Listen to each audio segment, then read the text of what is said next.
OK. Kulomet. Jo. Chtěl jsem napsat další song, budu střílet jako James Bond.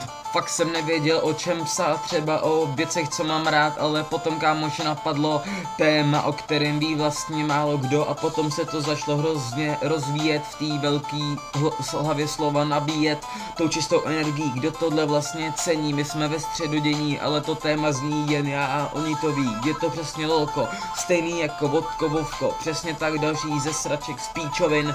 Já jsem vymyslel hodně kokotin, já nemám milion kaček, nemám hodně hraček, ale v lolku jsou spousty, nestavíš tam mosty, ale prostě když to zapneš, potom hraješ a načteš tu stránku, kde se všichni přihlašujou.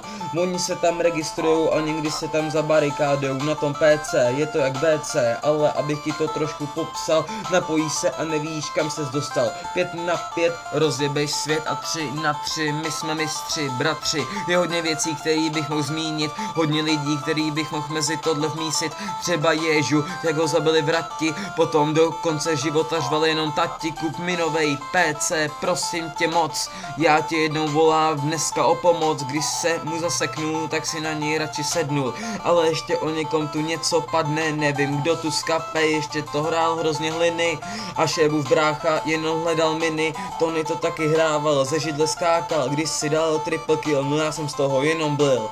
Potom je tu samotný šéba, ten nekouří péra, ale peníze vždycky má, vždycky řekne, že on to udělá a ještě je tu hisy. Jak jsem u něj dal pentu, pamatuješ si? A takový krátký legendy, s nima jsem stavil víkendy. Šimi, který hrál jenom za jednoho, měl to hrozně rád a skill za něho. A kdo se teď přidal, kdo energii dodal, říkám hello Sven.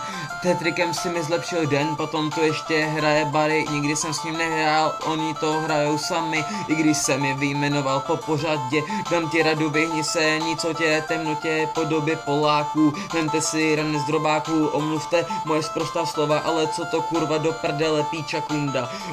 Uvidíš v chatu, kdo z Polska, kurva jsem ze židle z Angolska, kvůli tomu kreténovi, co koupil 5 tvrt a nemá žádný runy, masterky a ještě napíše please I meet because I have big dick. Fakt jsem byl z toho fakt jsem do toho byl zažranej, ale teď jsem provařenej. Už to delší dobu nehraju, doufám, že jednou ze z Poláků najdu a rozbiju a vybleju. A sorry vrání, že jsem ti nezmínil, dám od tebe jeden rým z hlavy, jako abych to dal, abych se z tebe nepoblil. Ty seš král. Yeah. Doufám, že nám to stačí, bitch. League of Legends, baba!